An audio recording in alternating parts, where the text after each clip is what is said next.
Today we paint another Fickle Dice Games miniature. Today's video is designed for people who are new to miniature painting.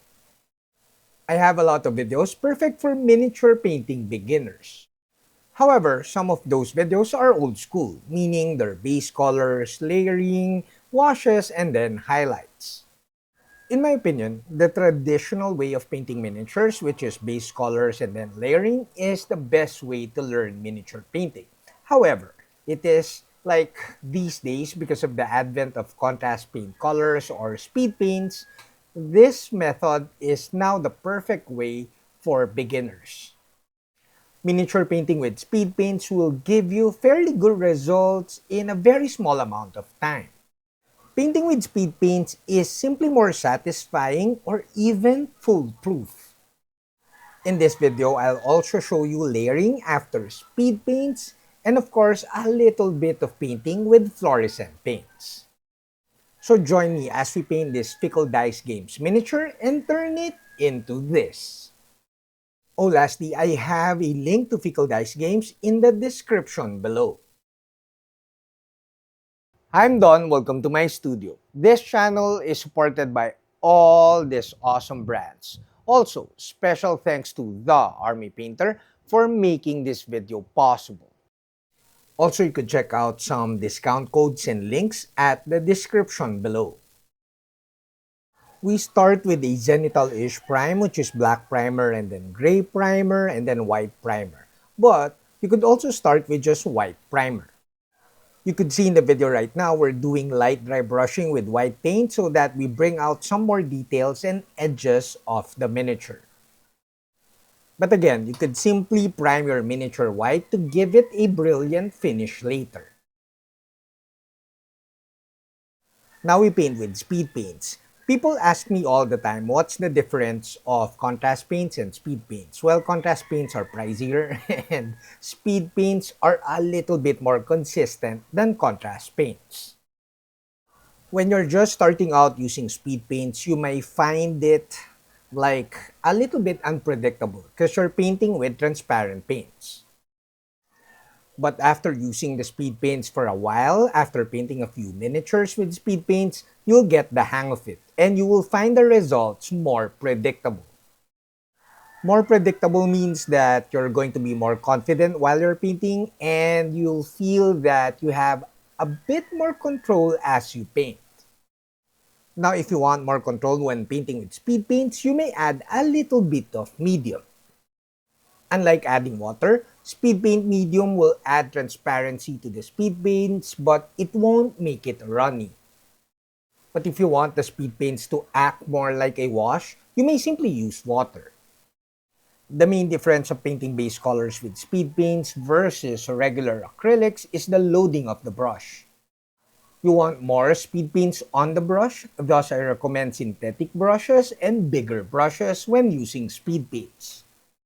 Using a big brush and painting faster will result to less coffee stains. Now, if you find value out of this video, do give this video a thumbs up and consider subscribing to my channel. Now we're finishing the painting of this miniature. I need to refine the painting because this is painting for Fickle Dice Games. And we want to see the nice details of the miniature, thus I'll be doing a lot of layering and highlighting. I must admit, this part of the video is not beginner friendly. However, you can see that since we use speed paints for the base colors, we simply need to paint the highlights and I'm stippling lighter colors on top of the speed paints. I have a ton of videos about layering for beginners, but you could simply see here in this video that layering is as simple as painting smaller and smaller areas as the colors get lighter.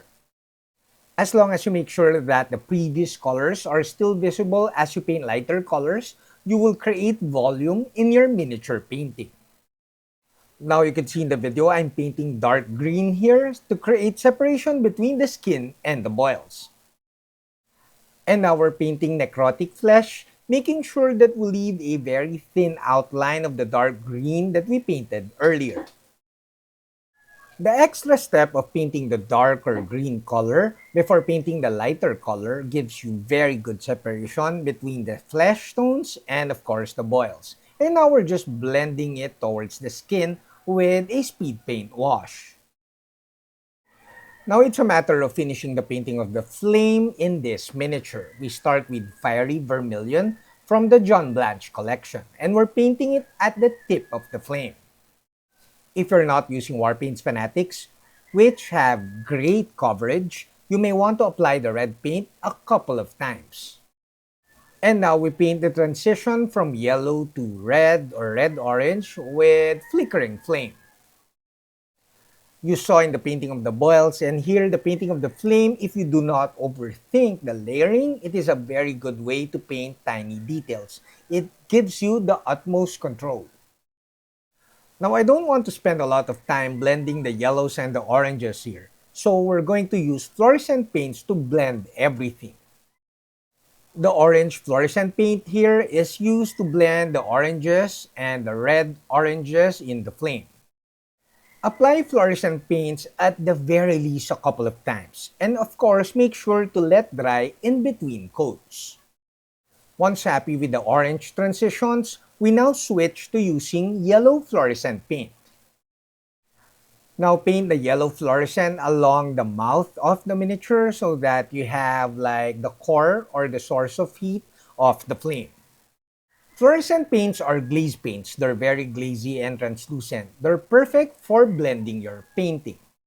Now, before my final thoughts, a huge thanks to all my patrons at Patreon, Hajime Model Studio, and of course, the Army Painter for making this video possible. Again, a huge thanks to Fickle Dice Games for this miniature, and you may want to check the link down below.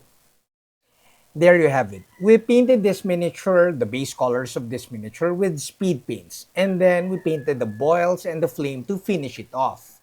When you're painting your very first miniature or you're just starting to learn how to paint miniatures, you may want to choose a miniature like this. This miniature has a ton of tiny, very deep details that is perfect for speed paints. Also, you're just dealing with fur, flame, and of course the skin. So if you're a beginner, you will enjoy painting a miniature like this. And if you're a more experienced painter, this miniature, a miniature like this one with limited, like, not details, but limited elements, is a good practice miniature. Like I said in the intro, painting in the traditional way of painting miniatures, base colors, washes, and highlights, is still the best way to learn miniature painting. But you may want to try speed paints. That's it, Pansit. I hope you like this video. Do like, comment, subscribe, and all that stuff. Until next video, guys. Bye!